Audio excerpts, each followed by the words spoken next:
Olá, amigos e amigas, sejam bem-vindos, bem-vindas a mais este vídeo. Quem fala com vocês é o Fernando e hoje a gente vai fazer um vídeo um pouquinho diferente. Hoje eu vou deixar exclusivo para minha planta ficar aparecendo na imagem, não vou estar aparecendo então como é de costume.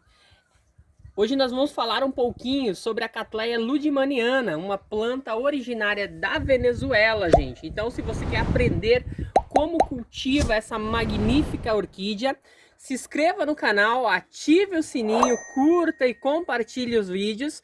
E se ficar alguma dúvida, podem deixar nos comentários. Bora lá, gente! Pessoal, então essa planta, como já foi falado, ela é da Venezuela, uma planta típica de lá, ou seja, endêmica da Venezuela. É uma planta que vegeta desde as regiões litorâneas, da região litorânea do norte do país, até uma área de mais ou menos 800, 700 metros de altitude na região ali da Cordilheira dos Andes, no final da Cordilheira dos Andes. É uma planta que possui basicamente duas especificidades.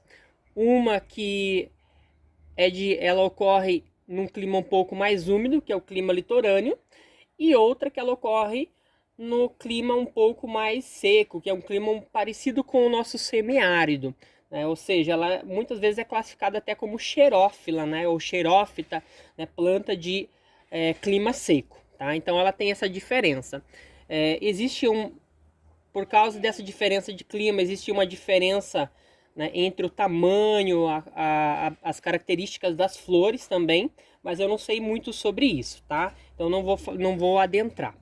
Mas assim, de modo geral, é uma planta que ela gosta de bastante calor mesmo, né? Ela gosta de temperaturas altas, não suporta, então, por exemplo, temperaturas negativas ou temperaturas próximas de zero.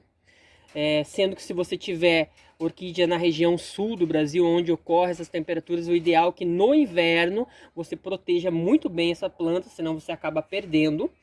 É uma planta que gosta de um substrato bem aerado, um substrato com bastante drenagem.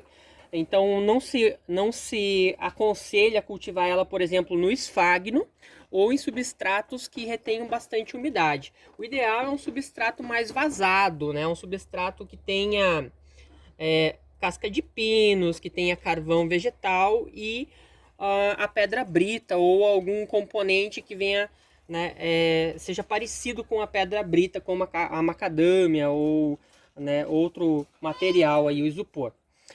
É uma planta, como a gente pode ver, unifoliada, né, características das plantas da Venezuela, né? Então ela é uma Cattleya unifoliada.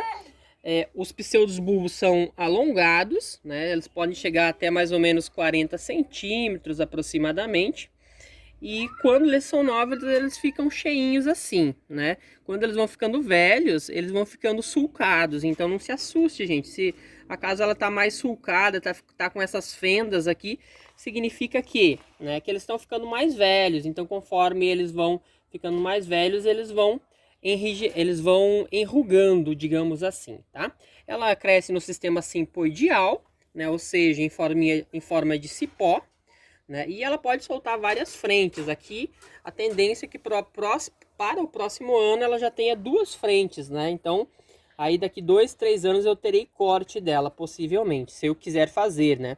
Falando em corte, não se aconselha é uma que faça corte muito... por exemplo, se tem uma planta entolcerada, o ideal é que você não mexa nela, e se for mexer, que no próximo ano, né, que ela for florescer, você aborte a floração, né, para que ela não sofra muito. É uma planta sensível a divisões, certo? Embora essa planta, né, também vegete em regiões mais áridas, lá na Venezuela, aqui no Brasil ela se adaptou bem ao nosso clima, então ela pode ser cultivada, né, em regiões mais úmidas, por exemplo, como as regiões litorâneas do Brasil, a região norte, né, do Brasil, onde chove mais. Mas o ideal, assim, que o vaso nunca esteja encharcado, né, nunca encharcar o vaso, né, sempre molha e depois espera 2, 3 dias. Quando o vaso estiver seco, volta a molhar novamente, tá? Uma planta que gosta de boa umidade ambiente, umidade em torno de 60%, né? Se você não consegue controlar muito bem a umidade no ambiente, o ideal é que você molhe bem o chão, coloque uma brita, né? Sempre tentar manter uma temperatura agradável dentro do orquidário, né? Com uma boa umidade, sentir aquele vaporzinho que brota do chão, certo? Então isso é importante para essa planta. Conhecida como flor de maio, né? Vocês devem estar pensando por quê? Se ela floresce aqui para nós geralmente em julho, em julho, agosto, setembro, mas lá na Venezuela essa planta é conhecida como flor de maio por causa da época que ela floresce lá naquele país, né? Na Venezuela. Então, aqui, como eu falei, ela floresce na saída do inverno para o período de entrada da estação da primavera. Nesse período de floração, o ideal é que a gente dose um pouquinho as regas. Então, se ela está em botões, não molhar muito para que ela não aborte os botões, gente. Isso é muito importante no cultivo dessa planta. Como vocês viram, eu tenho aqui algumas ajudantes nos cuidados dessa minha orquídea. É uma formiga, gente, são várias formigas que eu tenho no meu orquidário. Por incrível que pareça, essas formigas, elas são benéficas para a planta.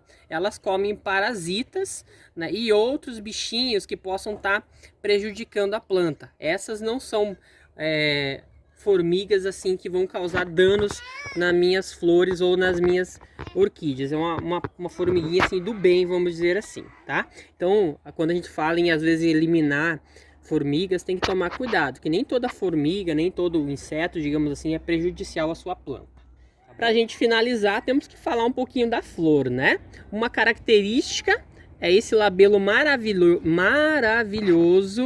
esse labelo estriado. Isso é característica das ludmanianas, essas estrias, né? Esses veios que vocês podem estar vendo. E essa é a cor cerúlea, né? Então não é a cor tipo. A cor tipo é uma cor mais roxa, uma cor pendente aí pro lilás, digamos assim, né? Um roxo, na verdade, um roxo claro, rosa. Mas tem várias outras cores, né? Por exemplo, nessa daqui a cerúlea, tem a alba, né? E assim por diante. Então tem muitas variações. É uma planta muito bonita para ter na coleção. Ela tem um leve adocicado, isso chama algumas formigas, chama abelhas, chama moscas, né? Mosquitos para sua flor, né? Mas o cheirinho é bem gostoso, um cheirinho adocicado. A flor dura em torno de 20 dias e ela pode chegar até em torno de 20 centímetros de pétala a pétala, aproximadamente. Aqui ela está ainda abrindo, eu espero que a forma melhore um pouquinho. Não é uma planta, a minha não é de grande forma, mas é uma planta um pouquinho mais rara, então não é tão barata de se comprar.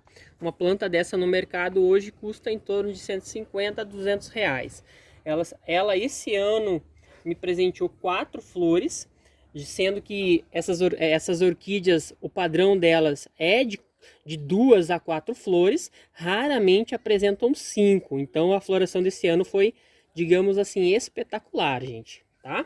Então é isso, gente. Eu espero que vocês tenham gostado. Se ficou alguma dúvida, alguma coisa que eu não comentei nesse vídeo, vocês já sabem. Deixem nos comentários, tá bom? Um grande abraço, fiquem com Deus e até o próximo vídeo, se Deus quiser. Tchau, tchau, gente!